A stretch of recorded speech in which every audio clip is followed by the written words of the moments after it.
So when I was 13, my parents sent me to an all-girls fitness camp to work on becoming the best version of me. Well, let's be honest here, it was a fat camp. And it was as horrible as you can imagine: bad food, all-day exercise, and god-awful counselors. The camp took place on a college campus where they had us sleeping in dorms, 2 girls per room. But I had high hopes that it wouldn't be a complete waste of a summer, as my roommate seemed like a great girl. Let's call her Mary. We had similar interests in the same style. It seemed like a perfect match. We would chat late into the night, planning our escape from the camp, bemoaning having to give up our cell phones, though secretly I had managed to sneak mine in, and talking about our families and how much they sucked for sending us there. To be honest, I was surprised that she was even at this camp. She was actually pretty fit, and her parents had signed her up for the whole summer, whereas mine only sent me for 2 weeks. Only 2 days into being at this place, I was pulled aside by another girl I had become close friends with. She warned me that Mary had a lot of issues, and that the reason she had been sleeping in a single for X amount of time was because no one else wanted to room with her. Well, I brushed it off, thinking it was just rumors and other girls being mean. That day at lunch, Mary seemed rather mad at me, and for the life of me, I couldn't figure out why. So when I got a chance, I asked her what was up. She ranted at me about how everyone was so mean and asked, "Are you going to leave too?" She went on to explain how this one girl she had roomed with switched rooms because she made friends with a popular girl and made up lies to be popular.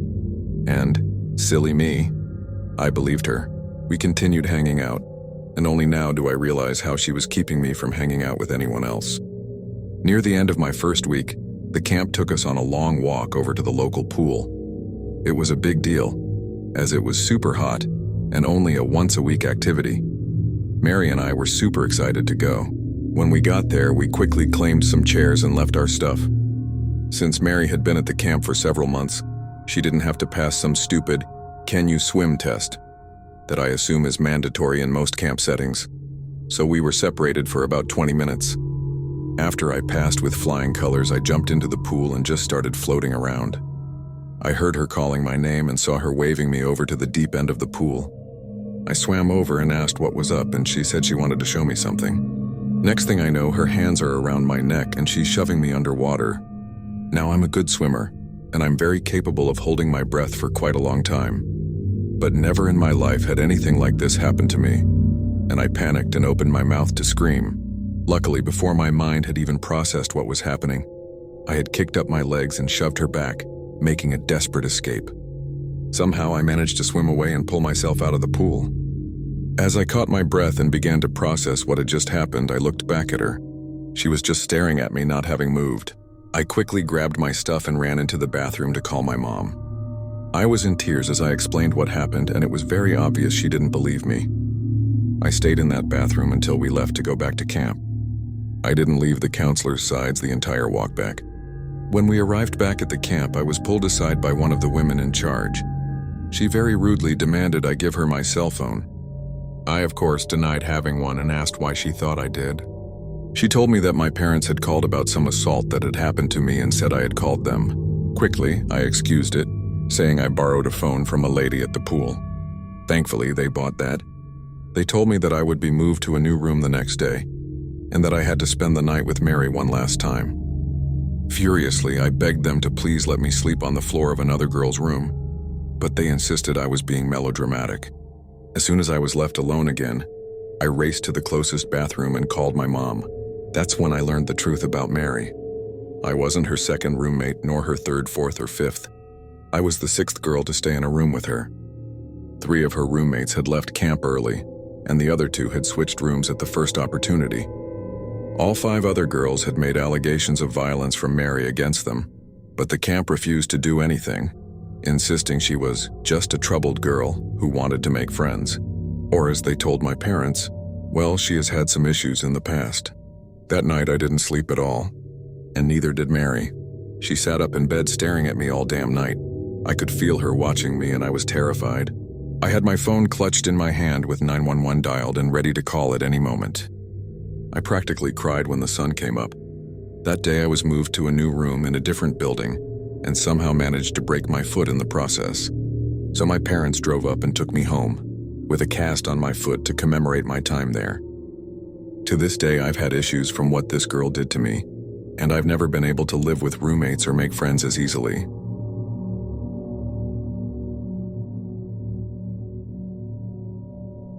It was the summer of 2016, and I had just married my longtime girlfriend. Over the course of our 12-year relationship, we had traveled to the mountains several times in both summer and winter for camping, but also to stay in nice mountain hotels and snowboard the slopes. Naturally, we both agreed this was how we wanted to spend the first few weeks of our marriage. We booked a 20-day stay at a mountainside campground on the other side of the country. We also decided to bring our dogs with us, as they too love being outdoors, and we generally bring them camping anyway. After 2 days of road tripping, we arrived, quickly set up and settled in for a good long stay on the mountain. It was beautiful. A couple of days into our trip, and we had already met a bunch of fellow campers. We're very experienced campers, so we generally attract a lot of attention from novice campers asking for tools or supplies. Since they see we're well set up, we're usually more than happy to help people get situated, if they need matches, cream, or sugar, or help setting up their equipment. It was day 4 or 5 when she first made her presence known to us. I will refer to this person as she or her, as we never learned her name. We were sitting down under the shade of a large pine tree at the edge of our site, drinking beers and playing cards, when she seemingly appeared out of nowhere. She was just suddenly right there. "Can I pet your dog?" she asked. Even my dogs didn't see her approach. The very sound of her voice startled them into a frenzy. As the dogs were already worked up, I politely told her no. Then she just stood there, at the edge of our site. Didn't say a word. Just stood there, sort of existing, but not really doing anything. She wasn't exactly staring at us or looking at anything in particular. I asked her if she needed anything, and she said no. After a few minutes, she walked off. I work with people with brain injuries, so I've had my fair share of experiences with unusual behaviors, including people with poor social skills. So I wasn't about to write this person off as creepy just yet. But she had my attention. I casually watched her walk off and enter a campsite across the path, and a few sites down from ours. There was already a small tent set up in the site, but she proceeded to pull an even smaller single-person tent from her backpack and began setting it up. The day prior, we saw 2 young girls set up the other tent and were clearly the occupants of the site. There was no further interaction with her that day, although we did notice that the owners of the other tent weren't around at all and didn't return that night. The next morning, I was walking to the camp showers to clean up for the day. As I walked past her site, I saw her sitting in her little tent reading a book. The door to the tent was open. I paid no attention and kept on my way. When I was done showering and walking back, I noticed the tent was now closed, but it was jiggling. Someone was clearly in there. Then she made her presence known in a big way. Just as I was approaching her site on the way back to mine, she unzipped her tent, and I immediately saw she was completely nude. She then positioned herself just inside the tent door and let out this over-the-top, full-body stretch, holding her arms way up to the sky while pushing her chest forward like it was some kind of mating ritual designed just for me. As she did this, she let out what I can only describe as an exotic moan. It was pretty obvious she was putting on a show for me. I continued to my site and told my wife about the display I had just witnessed. We both laughed it off and moved on with our plans to hike a good trail to a waterfall. The trailhead was accessible from the campgrounds, so we didn't have to drive. We walked the additional 2 kilometers to the trail. We walked at a good pace, so when we arrived, we decided to stop for a few minutes and take some photos of the surrounding mountains before heading into the thicker bush. After sitting for maybe 5 minutes while my wife was taking pictures, she emerged from the trail that led to the campground. At first I thought, okay, coincidence, she's staying here and this is a common trail. But then she sees that I see her, and she stops dead in her tracks and just stands there. Same demeanor as our first encounter, just standing, not doing anything in particular, but definitely sending creep vibes. This was the first time I said to my wife, "I think we have a stalker." Confused, my wife looked to where I was looking, and was immediately creeped out too. Once again, I thought, whatever, maybe she's just hiking, no big deal. We continued on the trail at a good pace, and she maintained a consistent distance behind us. Our dogs were distracted, especially the younger one, who kept turning to look at her. I got annoyed with the dog constantly stopping to look back, so we decided to stop for water and let her pass. But what does she do? She stops walking too, just stands there again. Okay, now we're genuinely concerned. This is reaching horror movie level creepiness, and I start to wonder what her intentions are. Standing motionless, refusing to pass, just cranked the oh shit factor to about a 9. So my wife and I agreed to cut the hike short and take the shorter loop, about a half kilometer ahead, and head back to camp. We managed to put some distance between us by jogging every time we made a turn and were out of her sight. We didn't see her again until later that night. That night, my wife took an evening shower. When she returned, she told me our stalker was also in the bathrooms, but now with 2 other girls, appearing to get ready for a night out at the club. There's a nearby ski town with some clubs and bars, so it was reasonable. The 2 girls she was with were the ones who originally set up at that site. My wife said it quickly became obvious they didn't really know her well. The 2 girls were clearly close friends with plans to party, and our stalker seemed to have invited herself. The girls kept saying they were meeting at a specific restaurant before going to the bar. My wife and I knew that restaurant had already closed by 10 p.m., and it was currently 10:30. She kept asking, "Are you sure? Are you sure?" They convinced her, and she left to get ready while the girls stayed in the bathroom. My wife overheard the 2 friends mocking her once she left.